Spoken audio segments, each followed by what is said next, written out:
네. 오늘 저희는 여러분이 보내주신 흥미로운 자료들을 이걸 가지고 제주도의 좀 숨겨진 고대사 속으로 한번 들어가 볼까 합니다. 특히 그 고대 유목 민족 있잖아요. 월지족. 이 월지족하고 제주도가 어떻게 연결될 수 있는지 그 가능성을 좀 집중적으로 파헤쳐 볼 거예요. 네, 보내주신 자료들의 그 핵심 주장은 이거더라고요.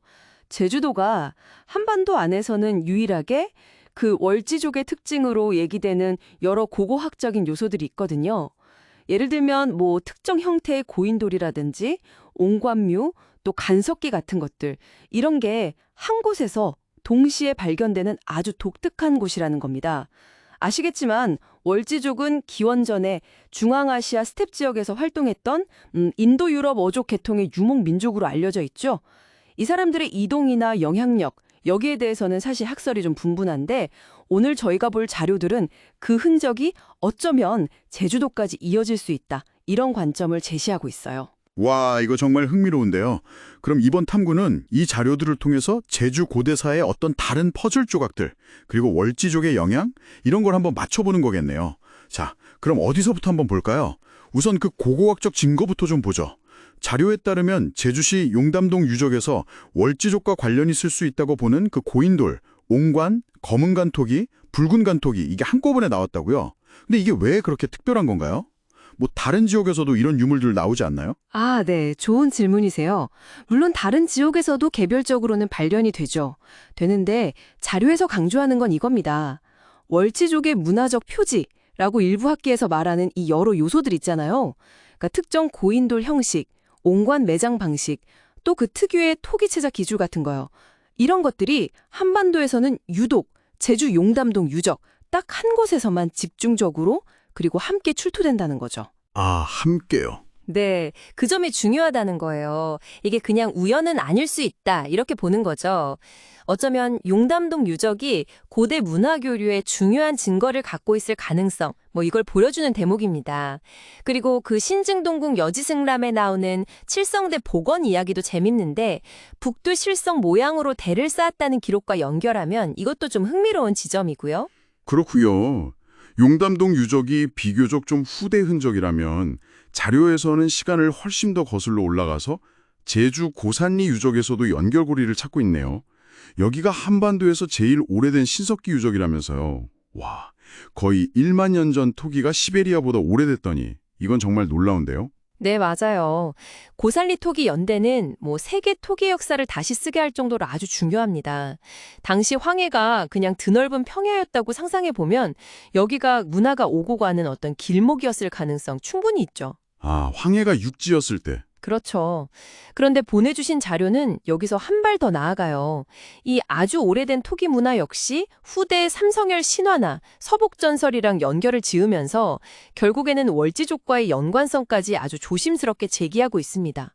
시간 차이가 엄청 크긴 한데 뭔가 연결고리를 상상하는 거죠. 고고학 단소 위에 신화랑 전설을 이렇게 얹어보는 거군요. 제주 고유의 삼성열 신화 있잖아요. 땅에서 새 시조. 고, 부, 양씨가 솟아났다는 이야기, 그리고 진시황명으로 불로초 찾으러 갔던 그 서복 이야기, 이게 어떻게 월지족이랑 연결이 된다는 거죠? 자료가 몇 가지 흥미로운 가설을 내놓습니다. 첫째는 진시황이 혹시 월지족이 믿었던 삼신산 신화 같은 걸 이미 알고 있었던 거 아니냐, 그래서 서복한테 그런 큰 임무를 맡겼을 수 있다는 추정이고요. 아하. 둘째는 이게 좀 구체적인데 제주 섬성, 그러니까 고, 부, 양 이 성씨가 서북 출발지로 알려진 중국 산동 지역 월지족의 성씨와 같다는 주장이에요. 잠깐만요. 성씨가요?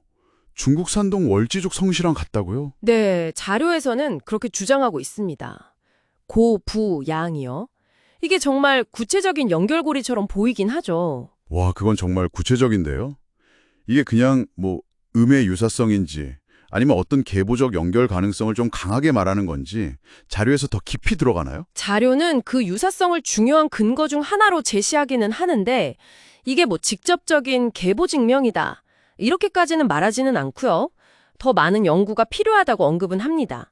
어디까지나 제시된 가설의 한 부분, 이렇게 이해하시는 게 좋을 것 같아요. 알겠습니다. 그리고 셋째는 삼성의 배필이 바다 건너 병랑국에서 왔다고 하잖아요. 이 병랑국을 일본이 아니라 남쪽 바다의 다른 점으로 보는 해석도 있고요. 심지어 그 혼인지에 있는 동굴 형태 신혼방 구조가 월지족의 이동식 주거랑 비슷하다. 이런 시각도 제시하고 있습니다. 이야기가 점점 커지네요. 아, 그 서복의 항해 경로에 대한 해석도 있었죠. 해저 산맥을 따라서 항해했다는 주장이요. 아니, 당시 기술로 그게 가능했을까? 뭐 이런 생각도 좀 드는데 자료에서는 어떻게 설명을 하나요? 네, 그게 좀 상상력이 필요한 부분인데요. 황해가 육지였던 시절에 높은 산봉우리들이 해수면이 상승한 뒤에는 섬과 섬을 잇는 어떤 표지판 역할을 했을 거다. 이런 추정입니다. 아, 바다 위에 드러난 봉우리들이요? 그렇죠. 그래서 자료의 가설에 따르면 서복이 1차 항해 때는 아마 소규모였을 텐데 이 경로를 이용해서 제주도를 거쳐서 정보를 얻고 돌아갔다는 거예요. 그리고 2차 항해, 대규모 항해 때는 아마 다른 길로 일본에 정착했을 수 있다. 이런 가설입니다. 1차, 2차가 달랐을 수 있다. 네. 그리고 그 이후에 월지족 일부가 한반도 남부, 특히 영산강 유역 쪽으로 이동했을 가능성도 제기하는데요. 그 근거로는 월자가 들어간 지병 분포나 고인돌 같은 걸 들고 있습니다. 이야기가 정말 제주를 넘어서 한반도 남부까지 이어지네요. 그러다 보니까 제주의 상징인 도라르방까지 연결되네요. 이것도 월지족이랑 관련이 있을 수 있다고요? 네. 자료에서는 도라르방 디자인에 원나라 시대, 그러니까 몽골 제국 영향이 있을 수 있다, 이런 점을 언급해요. 그러면서 이것 역시 서복의 이동 경로라든지 월지족의 어떤 문화 전파 경로랑 연결될 수 있지 않을까, 뭐 이런 추측을 덧붙이는 거죠. 그렇군요. 더 나아가서는 영실 500나한 전설이나 한국 최초의 불교 전래지로 얘기되는 존자암 같은 불교 관련 요소들 있잖아요. 이것들도 석가모니의 모계인 고리족이 월지족과 관련이 있다는 설하고 연결지어서 월지족의 영향 가능성을 좀 시사하고 있습니다. 물론 이 부분들은 상당히 좀 넓은 범위의 추론에 기반한 해석이긴 합니다. 네. 오늘 저희는 여러분이 보내주신 자료를 토대로 해서 제주도가 어쩌면 고대 월지족의 문화적인 발자취를 품고 있을지도 모른다. 이런 흥미로운 가능성을 쭉 따라가 봤습니다. 뭐 고고학적인 증거에서 시작해서 신화, 전설, 또 역사적인 인물의 행적까지 흩어져 있던 조각들이 뭔가 하나의 그림을 암시하는 듯한 그런 느낌이 드네요. 네, 맞습니다. 오늘 살펴본 내용들은 어디까지나 이 제공된 자료에 기반한 해석이고요. 또 고대사를 다루는 만큼 앞으로 더 많은 연구나 검증이 당연히 필요할 겁니다. 하지만 중요한 건 이거 같아요. 제주도가 그냥 고립된 섬이 아니라 어쩌면 고대 동아시아, 더 나아가서는 중앙아시아 문화까지 교류했던 아주 역동적인 교차로였을 수 있다. 이런 새로운 시각을 준다는 점이죠. 네. 오늘 이 이야기를 통해서 여러분은 제주도의 역사와 문화에 대해서 어떤 새로운 질문을 던지게 되셨나요? 이 아득한 고대의 연결고리들이 오늘날 우리가 아는 제주의 정체성을 이해하는데 또 어떤 실마리를 줄 수 있을지 각자 한번 생각해보는 시간을 가져보시는 것도 의미 있을 것 같습니다. 다음 시간에 저희는 또 다른 깊이 있는 이야기로 찾아뵙겠습니다.